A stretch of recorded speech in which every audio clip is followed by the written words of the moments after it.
tous. Alors déjà, je voulais vous souhaiter une très bonne année 2020. Vous remercier pour votre participation à la chaîne et je vous souhaite vraiment le meilleur pour cette année, que vous aimez les voitures électriques ou que vous y intéressiez.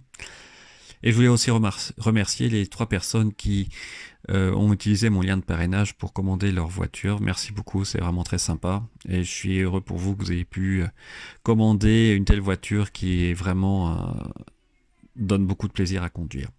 Alors là, je voulais vous montrer aujourd'hui la comparaison entre les réseaux Ionity et réseau Tesla pour revenir de Nice à Mulhouse. Donc le premier trajet que je montre ici, c'est un trajet agressif où je limite la charge au minimum à 1% sur les sucs intermédiaires. Alors on pourra en discuter après, sachant qu'on peut charger plus, notamment à Orange, on peut aller à plus que 60% pour ne pas arriver à 1% à l'aire de Saint-Priest, et la même chose pour l'aire de Besançon. Dans ce cas-là, on n'a que 3 arrêts et on a 53 minutes de charge, probablement plus si on ne veut pas arriver avec un seul pourcent aux deux aires de Besançon et de Saint-Priest, et à peu près 9 heures en tout. Donc ça, c'est avec les chargeurs Tesla. Maintenant, ce que je voudrais vous montrer, c'est la même approche, mais en ne sélectionnant que le réseau Ionity, car beaucoup d'entre vous se posent la question, est-ce que c'est pas plus intéressant, évidemment financièrement aussi, d'utiliser le réseau Ionity. Je poserai une question aussi à ce sujet qui m'a été posée par un de mes abonnés à la fin. Là, c'est la deuxième option, je ne sélectionne que les chargeurs Ionity en limitant la vitesse à 125 km/h pour arriver à 7% à Montélimar. Et vous voyez que dans ce cas-là, je n'ai que 2 arrêts, probablement plus que 51 minutes de charge parce que je ne veux pas arriver à 1% à l'aire du Jura. Il faudra que je monte jusqu'à 100%.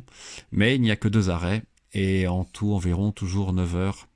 9 heures de route, on gagne probablement un peu sur l'autoroute puisqu'on s'arrête que 2 fois. Et à côté de l'autoroute et pas en dehors. Ici, c'est le même trajet mais avec des paramètres beaucoup plus conservateurs, c'est-à-dire 30% minimum quand on arrive à chaque superchargeur. Et là, avec Tesla, on arrive donc à 4 arrêts en tout. Et si je sélectionne maintenant les superchargeurs Ionity, avec toujours le même paramètre de 30% minimum en arrivant en superchargeur, vous voyez aussi que j'ai 4 arrêts, sachant que le premier, probablement, j'utiliserai le réseau Tesla, puisque je ne charge que 26%, et là, le coût sera moindre avec le réseau Tesla que les 8 € du réseau Ionity. Alors, qu'est-ce que ça donne maintenant si on essaie de récapituler entre tous ces différents trajets? Ce que j'ai essayé de résumer sur ce tableau PowerPoint, donc si vous avez l'option Ionity avec le minimum à 0%, vous êtes obligé de ralentir un peu votre vitesse pour arriver, on va dire, avec une petite sécurité à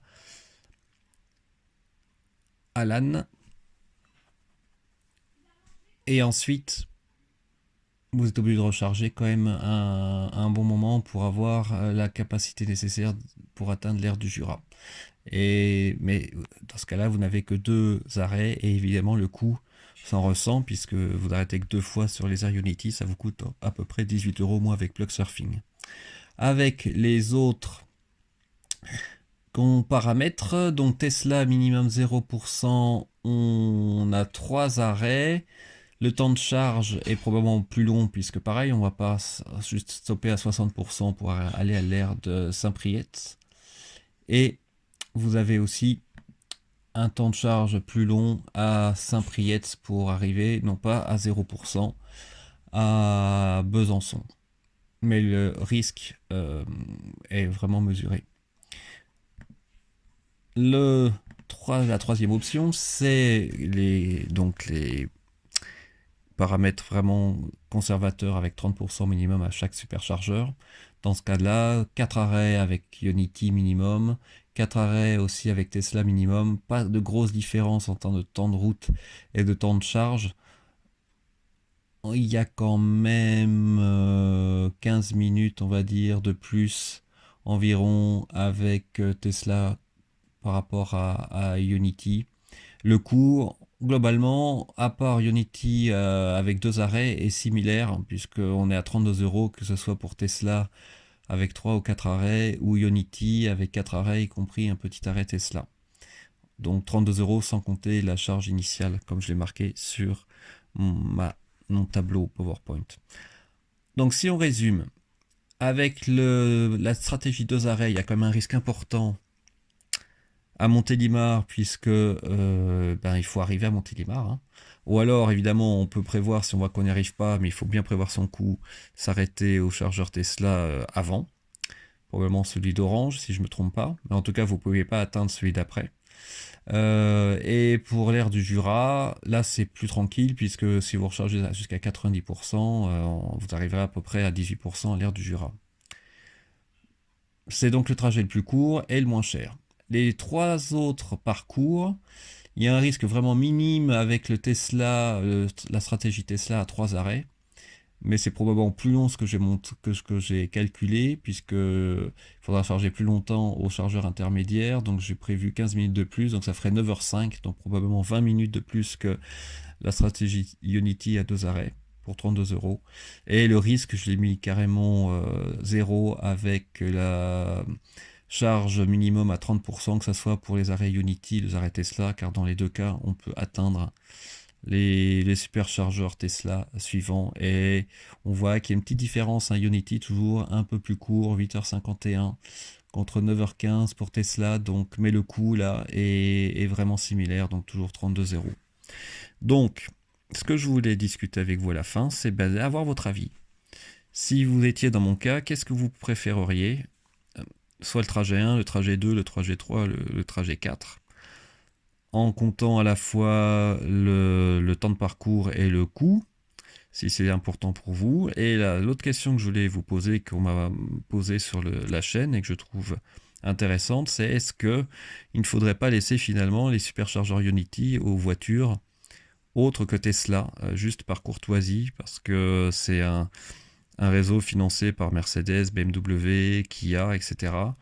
Et nous, on a nos propres superchargeurs qui ne sont que pour Tesla, donc pas ouverts aux autres, qui ne sont pas très loin. Donc si on occupe les bornes et que les autres ne peuvent pas charger quand ils arrivent dessus, alors que nous, on a d'autres options, est-ce que c'est vraiment